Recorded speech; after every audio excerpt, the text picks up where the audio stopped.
What is it that makes a rivalry great?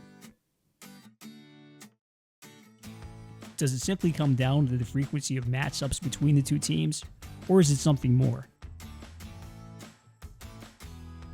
Is it about the passion, the emotion that's displayed each time they face off?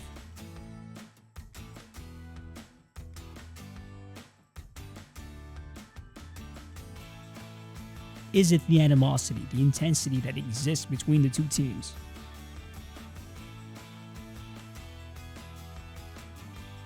Or is it those iconic moments that become etched in our memories forever?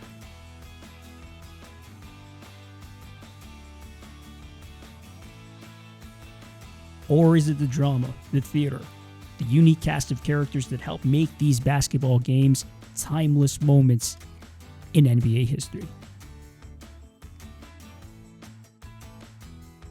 So let's go back and recap one of the greatest rivalries in NBA history, and arguably the greatest and most entertaining rivalry of the 1990s, the Knicks and the Pacers.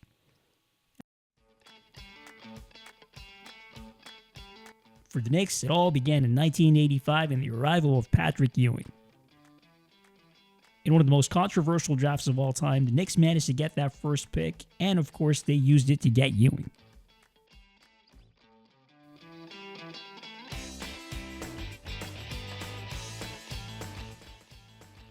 Now, at the time, Ewing was as sure a pick as there's ever been. And for Knicks fans, the savior had arrived, and there was instant expectations of a championship. Now, it would take a few years for the Knicks to put enough pieces together around Ewing for them to start winning, but once they did not look back. The Knicks had the second best record in the East throughout the 90s, and this was in no small part thanks to Ewing. Ewing played hard every single night, and he was dominant at both ends of the floor, defensively and offensively. The 90s Knicks were known for their toughness and for their physicality, and Ewing embodied that toughness as well as anybody. He played through pain and through injuries several times throughout his career, and he always led the Knicks from the front, leading by example through thick and through thin.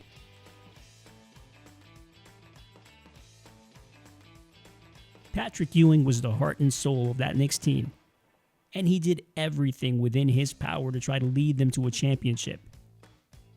And even though he did ultimately fall short in his pursuit of a ring, there should be no doubt about Patrick Ewing's legacy, and there should be no doubt about his place among the game's greatest big men. For the best part of 15 years, Ewing carried this franchise on his back. And all you need to do to understand his legacy is to look at how the Knicks were before he got there and look at how they did after he left. There are 50 seconds left in the fourth quarter. Starks. Yes! You can't talk about the 90s Knicks and not talk about John Starks.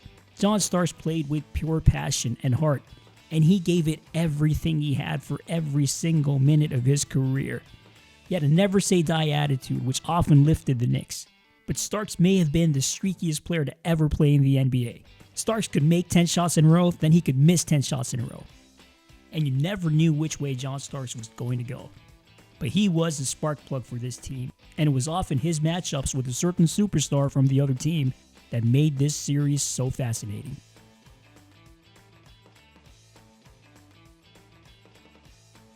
If the 90s Knicks were bullies, well then Charles Oakley and Anthony Mason were the biggest bullies on the block.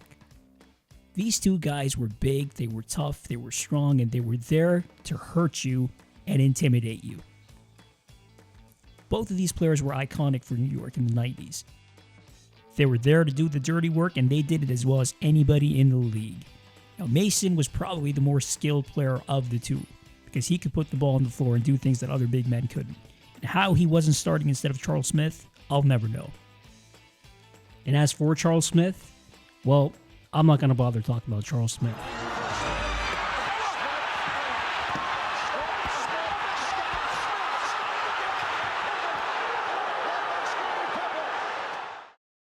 So winning truly began in New York with the arrival of Pat Riley.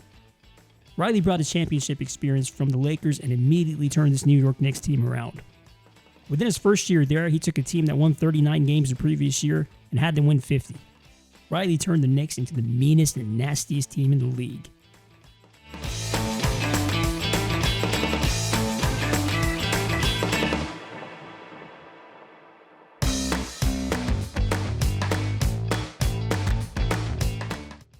Riley was a tough, hard-nosed character, and the Knicks embodied those characteristics perfectly.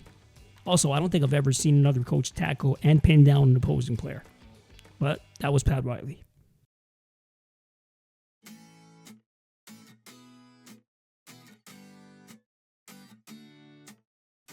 For the Pacers, well, in 1987, they drafted the man that would become the centerpiece of this entire rivalry, Reggie Miller.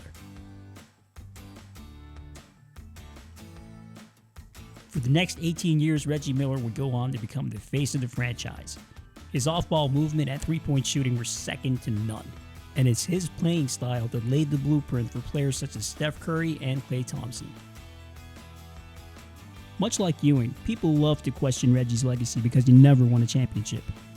People even say he's overrated because he's made 5 All-Star appearances in 18 NBA seasons, and he's never made a first All-NBA team selection. That's where people get it wrong. Reggie Miller's legacy was never about his regular season play. Reggie Miller built his entire legacy off of monster performances in the playoffs, where he was an absolute beast. Year after year, Reggie would increase his scoring outputs in the playoffs. In fact, from a period of 1992 to 2000, he actually was the 6th highest scorer in the league. That's above players like David Robinson, Charles Barkley, Clyde Drexler, and even Patrick Ewing. Got it to Reggie. Here's a 3. Yes! Yes! Yes! Yes! He hit it from 40 feet as time expired. Reggie Miller also has an entire catalog worth of massive clutch moments in the playoffs. He was absolutely fearless. No matter what the situation was or who the opponent was, he was always willing to step into the spotlight and take the big shot. He was also extremely loyal. We all know that he spent the entirety of his 18-year career with the Pacers. And something that I feel which often gets overlooked when speaking about Reggie is his unique relationship with the fans. Reggie Miller was absolutely loved and endeared in Indiana. And he understood the aspects of showmanship better than most players in the NBA. Because when on the road, he was an absolute villain. And there was no arena where he was more antagonizing than Madison Square Garden. From the jeers on the road to the cheers at home, Reggie Miller always made his presence felt on the big stage. In his prime, he carried the Pacers to 4 conference finals appearances and 1 NBA finals appearance within the space of 7 years. Yeah, much like Ewing, all you need to do to understand his legacy is look at how the Pacers were before he got there and look at how they did after he bowed out. Gotta be a catch and shoot. Here it is. Smits with the catch and the shot. The Indiana Pacers have won at the buzzer.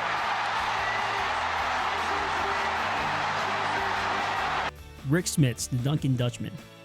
Now, he might have been one of the most underrated centers in the 90s. And for a big man from that era, he also had excellent range on his jump shot, which caused a lot of matchup problems for opposing teams because their centers in the 90s weren't used to stepping out and defending on the perimeter. He also had a great post-up game which allowed the Pacers to have an inside presence and free up space for shooters like Reggie Miller.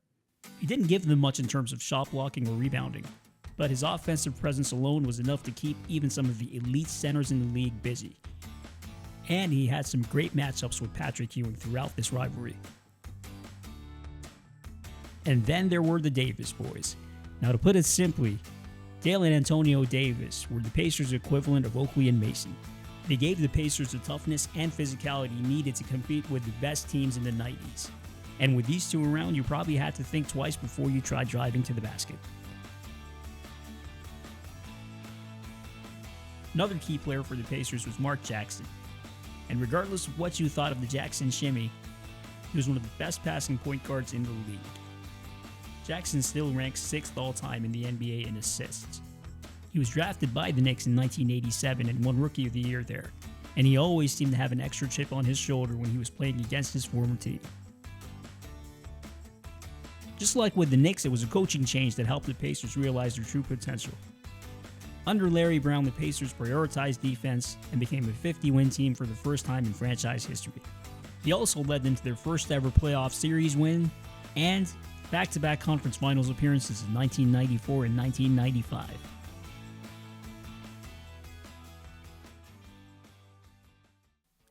"1993 would mark the first meeting between these two teams in the playoffs, and it was the Knicks who were heavily favored in this series.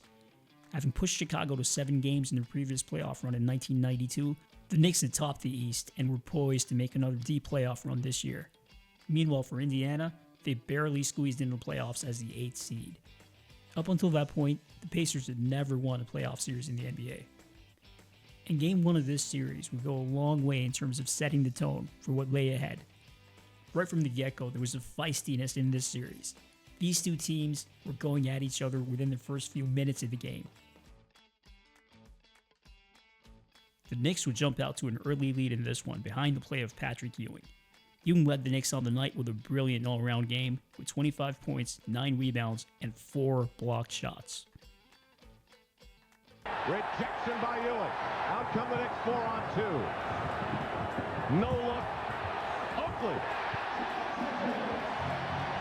But if the first half belonged to New York, well then the second half belonged to Indiana, as the Pacers came storming back behind the play of Reggie Miller. They raised a 14-point deficit to come back and tie the game. Tie game with 30.4 to go.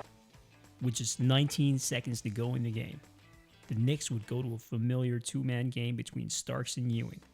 Starks would fake a drive to his left, and Ewing would bump his man to the right to get the shot that they wanted. And Ewing hit it. With less than 11 seconds to go, he put the Knicks up by 2.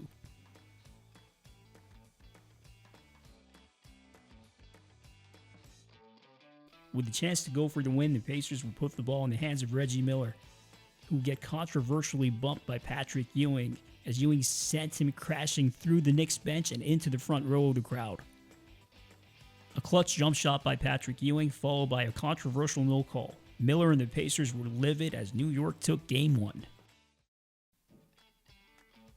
Game 2 would be the John Starks show. Starks took over the game with 29 points and 11 assists. And he made all the small hustle plays that made him such an endearing figure for Knicks fans in the 90s. The Knicks would now take a commanding 2-0 lead in the series. But now, the series shifted to Indiana. In Indiana, the Pacers seemed ready to welcome the Knicks as things got even grittier and nastier between these two teams. Both teams were right in each other's faces throughout the game. Neither team would give the other one an inch. And things would get particularly feisty, especially between Reggie Miller and John Starks. Miller knew just how important Starks was to the Knicks. It was no secret at this point that Starks was emotional and erratic, and Miller was a master of the mental aspects of the game. With every shot that he hit, he made sure John Starks knew about it. Miller was relentlessly chipping away at Starks, tipping him closer and closer to his breaking point.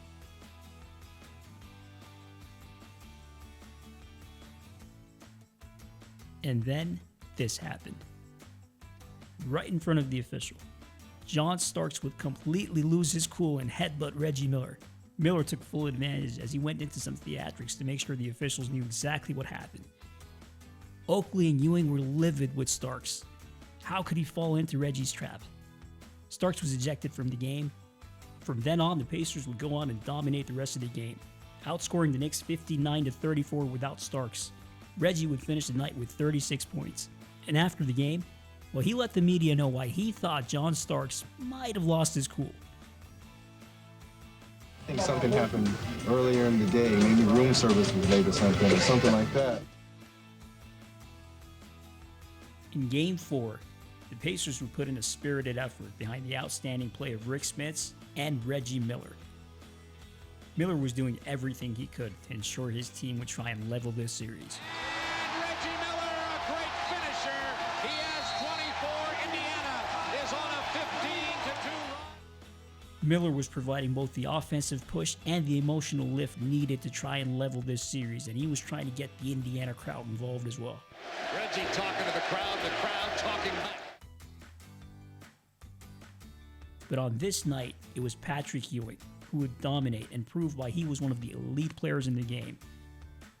Ewing led a balanced effort from the Knicks with 28 points and 13 rebounds. And along the way, he got plenty of help from Mason, Oakley, and Doc Rivers as well. The Knicks' experience would see them through this one, and they managed to secure the series in 4 games, but the series was enough to make sure that the Pacers let the Knicks know that they were going to be a thorn in their side in the years to come. These two teams would face off again in 1994, this time in the Eastern Conference Finals. The Indiana Pacers were a much improved team from the previous year, but it was still the Knicks who were heavily favored to win this series. Expectations in New York were sky high. Having beaten the Jordan-less Bulls, Knicks fans expected nothing short of a title. And in the first 2 games at home in this series, the Knicks dominated the Pacers, winning both games, and it looked like the Knicks would walk away with this series with ease. But as the series shifted to Indiana, the Pacers showed that they weren't the same team that the Knicks beat last year. Indiana was tougher, they were stronger, and they were here to compete. And behind the strong play of Rick Smits and Reggie Miller, the Pacers would come back and tie the series at 2 games apiece. And so the series was set up perfectly as it shifted back to New York. In Game 5, well, this was gonna be one for the ages. In Game 5, the Knicks would come out firing, and they had all their key players contributing. Over the course of 3 quarters, the Knicks would dominate the Pacers. The Pacers had nothing going for them, and it looked like the Knicks would run all over them. Heading into the 4th quarter, the Knicks had a 12-point advantage, and the game looked like it was over. But it's moments like this, moments when your team looks down and out, where superstars step up and become legends. In the 4th quarter, in front of a hostile crowd in Madison Square Garden, Reggie Miller caught fire. Miller put on a shooting display for the ages. Miller would hit 5 3-pointers in the quarter alone, and he was making shot after shot after shot. The Knicks had no answers for Reggie. And every single basket that he made was like a dagger into the hearts of Knicks fans. Reggie had an anger on, and there was one particular Knicks fan that seemed to rile Reggie up. Spike Lee. Apparently it was Spike Lee's taunting and heckling throughout the night which led to Reggie Miller's outburst in that 4th quarter, and the interaction between these two would become the stuff of legends. The infamous choke sign. Miller was silencing Spike Lee and the entire Madison Square Garden crowd with him. It didn't matter where he was shooting from. Reggie Miller was going to find the bottom of the net. And with every single shot that he hit, he was glaring and talking to Spike Lee, letting him know exactly who it was that was killing the Knicks. Miller scored 25 of his 39 points in that 4th quarter to silence Spike Lee. The Knicks and the Madison Square Garden crowd were stunned. Reggie Miller had put on one of the greatest individual performances in NBA playoff history. And he had this to say after the game. What about Spike Lee? Spike who? We will see you on Friday. All right. All right. Good luck to you. To start Game 6, the Indiana crowd was electric. All over Haywood Workman looking for the steal and every opportunity. Reggie Miller, the first. Market Square Arena was as loud as it could be, but it was John Starks who would come up big on this night. Starks would go off for 26 points, hitting 5 of 6 from 3-point range. It was the perfect response to Reggie Miller's heroics from Game 5. John Starks, with Knicks facing elimination, stepped up and made sure that the Knicks would take this series back to New York, and he would make sure that Spike Lee could celebrate on the Pacers' home floor. And it's safe to say that his interaction with Spike was a little bit different from Reggie's. The Garden, Game 7. The atmosphere was electric, and the crowd was ready. And so were both the teams. The next 48 minutes would determine their entire seasons, and both teams played like it. Reggie Miller would again lead the Pacers' offense in this game, leading all scorers on the night with 25 points.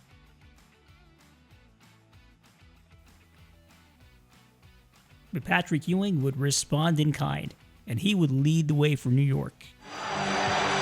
Ewing with a drop step, yes, and a count. Ewing would have a phenomenal game for the Knicks, with 24 points, 22 rebounds, 7 assists, and 5 blocked shots. Ewing was truly dominating in every aspect of the game, but this game would stay close throughout. Both teams would hit each other with everything that they had.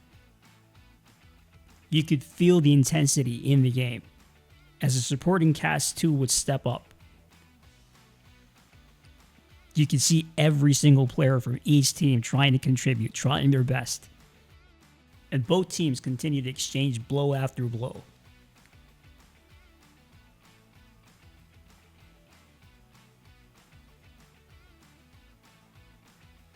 Typically, the game would boil down to the final few moments of the fourth quarter, and the Knicks would go back to that familiar two-man game between Starks and Ewing.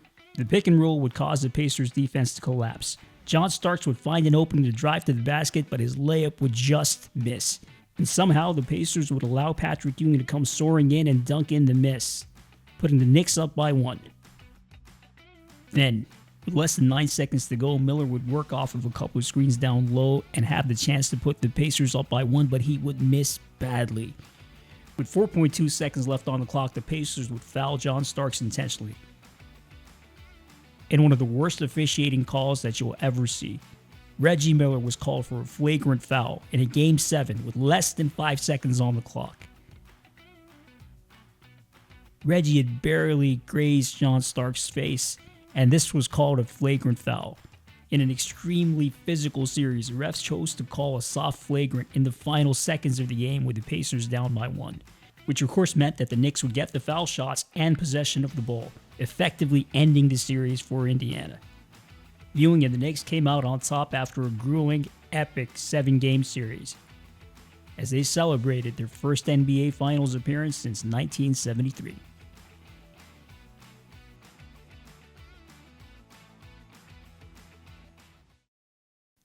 (1995).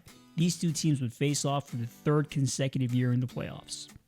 And if familiarity breeds contempt, well then these two teams in Game 1 were out to prove it. Game 1 was a sloppy and messy affair, with things getting heated between these two teams several times throughout the game. The Knicks used a balanced effort to take control of the game, with John Starks leading the way with 21 points, and all of their other key pieces contributing as well. The Knicks were cruising. The only Pacer that was having a good game was Rick Smits, and he had fouled out with about a minute and a half to go in the game. The Knicks would take a 6-point lead with just 18.7 seconds left in the game, and the celebrations had begun.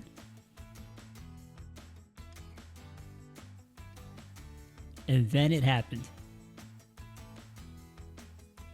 With the Pacers down by 6 and next to no time left on the clock, Reggie Miller would hit a 3. He would then help Greg Anthony on his way down, catch the inbounds pass from Anthony Mason, run back behind the three-point line, and hit again to tie the game. The Pacers would foul John Starks, sending him to the line. Starks would miss the first, then he'd miss the second. The rebound would end up in Patrick Ewing's hands, who would have a point-blank shot to win the game for New York, but he'd miss. Then of all people, the rebound would end up in Reggie Miller's hands, who would be fouled immediately by New York. Miller would sink both free throws to score 8 points in the span of 9 seconds. Greg Anthony stumbled for the second time in the last 20 seconds of the game, concluding one of the greatest clutch comebacks in NBA history. Reggie Miller scoring 8 points in the final 32 seconds, taunting Spike Lee and 19,000 at Madison Square Garden. And he had this to say after the game. We feel we can sweep this team. This is for you, Indiana. We're coming back. Yes! The Pacers would take a 3-1 series lead and have the chance to wrap it up in Game 5. Rick Smits would lead the way with 28 points, and the Pacers were up by 1 with less than 6 seconds to go. Patrick Ewing would come up with a massive clutch basket with 1.8 seconds to go. With the Knicks' entire season on the line, Patrick Ewing came up big in crunch time. The Knicks would win this game and go on to win Game 6 as well, setting up yet another Game 7 in Madison Square Garden.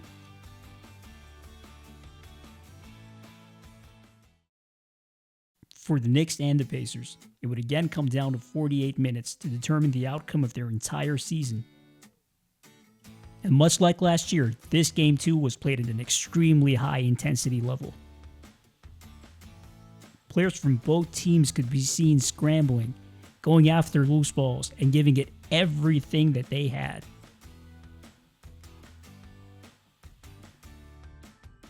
Patrick Ewing, who'd led the Knicks in Game 7 last year, would try and replicate that performance again, trying to give his team both an emotional lift and trying to lead them by example with his play on court. Ewing would score 29 points on the night, and he was everywhere, whether it was breaking up plays or blocking critical shots. Ewing was putting in another massive performance, but Indiana was putting in an inspired effort of their own. Players like Dale Davis, Derek McKee, and Mark Jackson were all contributing. The Pacers had all of their key weapons firing. And in the third quarter, they would try and blow this game wide open, going on a 14-1 run behind the strong play of Rick Smits and Reggie Miller once again. Back-to-back threes from Reggie Miller would give the Pacers a 15-point advantage with only 4.5 minutes to go in the third quarter. And to make matters worse for New York, it looked like Reggie was getting into it with his friend Spike again. Reggie would lead Indiana in this game with 29 points. Here is Miller. Reggie Miller on fire. But the Knicks would then stage a comeback. Behind the play of John Starks and Derek Harper, the Knicks backcourt would lead a ferocious run as they would hit shot after shot. And this three from John Starks with less than 35 seconds left in the game would pull the Knicks within two and would bring the Garden crowd to life. With just 5 seconds left, the Knicks were only down by 2, and the entire lane would open up for Patrick Ewing to have a clear layup. But he missed. Patrick Ewing missed the layup, a wide open layup at the end of the game. And the Pacers would have their first ever win against New York, as Reggie Miller would fall to the Garden floor in joyous celebration, and the Pacers would move on to their second consecutive conference finals. 1998 will be the next time that these two teams would face off. Patrick Ewing missed majority of the season with a severely broken wrist, and the Knicks struggled their way to being the 7th seed in the East. There was also a change in the Knicks core. Allen Houston and Larry Johnson had arrived, and Jeff Van Gundy had taken over as the head coach. Meanwhile, the Pacers would add key reserve players Jalen Rose and Travis Best, and they also brought in Larry Legend as a head coach. Playing each other after a 2-year hiatus, these two teams wasted no time in getting reacquainted. The first 2 games would see its fair share of physicality. Nothing unusual, of course, for the Knicks and Pacers.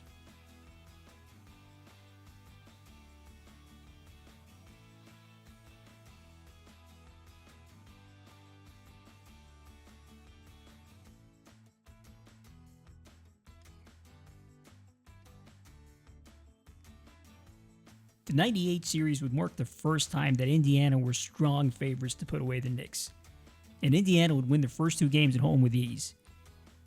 New York would take Game 3, and that would set up Game 4 at Madison Square Garden, which would be yet another classic. Early in Game 4, John Starks and Reggie Miller would get into it yet again. Starks would nail Reggie Miller in the face with an elbow. He would initially get ejected for this, but the officials would then rescind their call and let Starks continue. This wasn't really a significant moment in this game, but hey, it's always fun watching Starks and Miller. Starks would lead New York in this game offensively with 19 points. The game would remain close throughout, but in the fourth quarter, the Knicks would go on a run, and this brilliant pass from Patrick Ewing, which led to a Larry Johnson basket, will give the Knicks their largest lead of the game. The Knicks will be up 8 points with less than 5 minutes left in the game.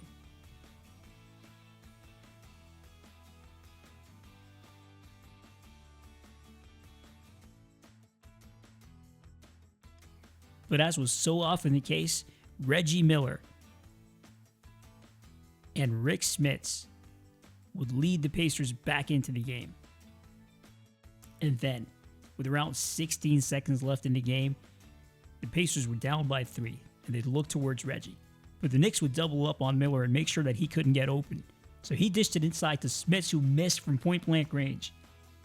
The rebound fell to Mullen, who'd dish it out to Jackson, who would then send it back to Miller, this time who'd find himself wide open. Bang! In yet another bizarre sequence at the Garden, Reggie Miller somehow found himself wide open to deliver another dagger for the Knicks fans, tying the game and sending it into overtime. And what I love most about this shot is that you can actually see the reaction of Knicks fans in the background as it goes in. Miller would lead all scorers with 38 points in the game, and he'd get plenty of help from Mark Jackson, who had 16 points and 15 assists, and Rick Smits, who chipped in with 23 points as the Pacers would put the Knicks away and take a commanding 3-1 lead in the series.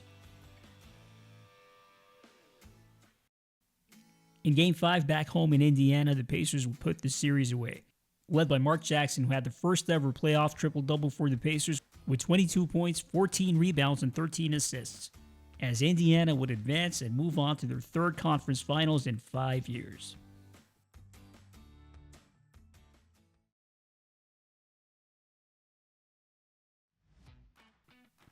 In 1999, in a lockout-shortened season, the Knicks would finish as the 8th seed and would barely make it into the playoffs. But in the postseason, they'd have a dream run that would see them through to the conference finals and yet another showdown with the Indiana Pacers. The first 3 games of this series would each be decided in the final possession of the game. In Game 1, with the Pacers down by 3 and 6.5 seconds left on the clock, the Pacers would try and get Reggie Miller free off of a staggered screen. But the Knicks would play an outstanding defensive sequence in which they would triple-team Reggie Miller and force Mark Jackson into taking a tough shot from the corner. Clock would run out and the Knicks would take Game 1 on the road.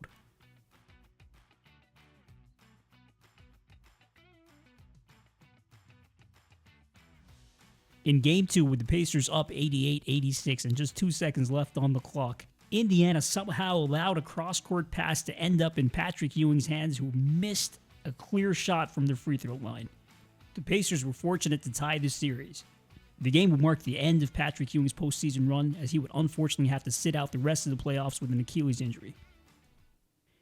In Game 3, the series shifted to New York, and Madison Square Garden would once again witness an iconic playoff moment. With 12 seconds to go, and the Knicks down by 3, the ball would end up in Larry Johnson's hands. And then the unthinkable would happen. Johnson would hit the 3, draw the foul, and send the Madison Square Garden crowd into raptures. The Knicks would now have the chance to go up by 1. The Pacers were stunned. This was as controversial an officiating decision as you will ever see. Johnson was played closely by Antonio Davis, but there was not enough contact for there to be a foul. And no matter how many times you look at it, no matter which angle you look at it from, there definitely wasn't enough contact for a foul to be called. Larry Johnson would calmly drain the free throw, give the Knicks the lead and the win, in what was one of the most legendary and iconic moments in New York Knicks history. The Knicks and the Pacers would split the next 2 games, setting up Game 6 at the Garden with the Pacers facing elimination.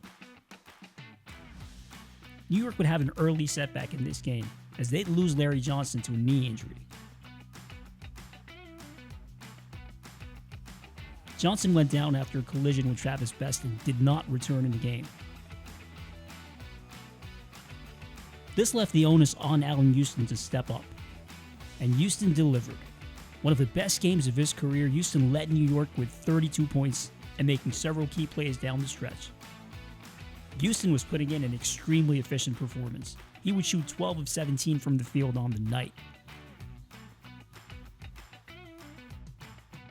And while Allen Houston was lighting it up, his counterpart, Reggie Miller, would have one of the worst shooting performances of his career, shooting 3 for 18 from the floor. In a must-win game for Indiana, Miller would score just 8 points and would hear it all night long from the crowd, a crowd that he'd silenced numerous times in his career. Reggie Miller still ice cold. Latrell Sprewell would also chip in with 20 points in the game, wrapping the series up for New York as the Knicks' fairy tale continued, as they became the first 8 seed to make it to the NBA Finals. For Indiana, this was another opportunity blown. Their 4th conference finals appearance in 6 years, and they still could not get to the finals. For New York, even though they'd go on to lose to San Antonio in the finals, this would still be a memorable run which Knicks fans still treasure to this day.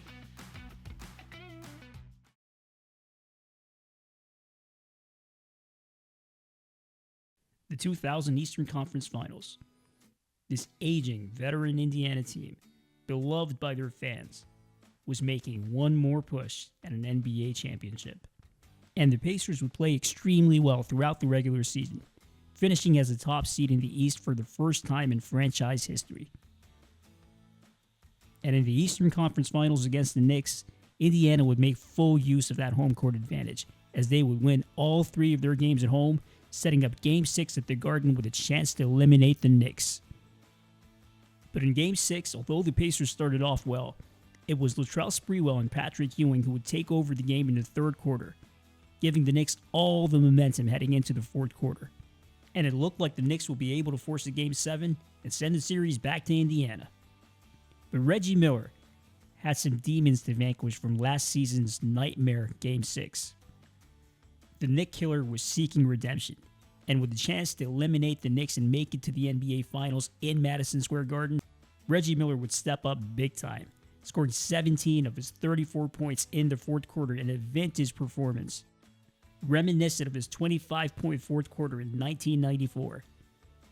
Reggie Miller would hit shot after shot, taking over the entire Indiana offense once again in the 4th quarter, adding yet another chapter to his already epic list of playoff heroics.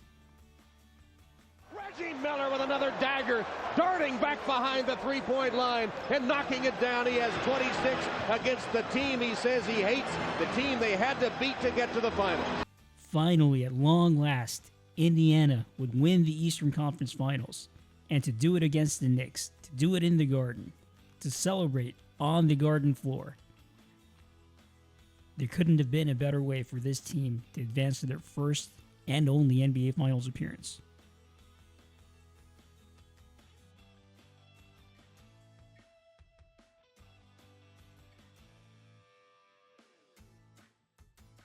The 2000 Conference Finals would mark the last time these two set of players would go up against each other.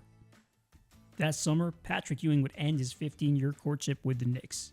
And as for the Pacers, they would disband their aging squad and invest in rebuilding the team with younger players. This would, in effect, conclude one of the greatest and fiercest rivalries in NBA history. These two teams met each other 6 times in the playoffs, and fittingly, each team won thrice. But the rivalry left us with memories. Memories of fiercely competitive games, of raw, pure emotions, and of iconic moments that would never be forgotten.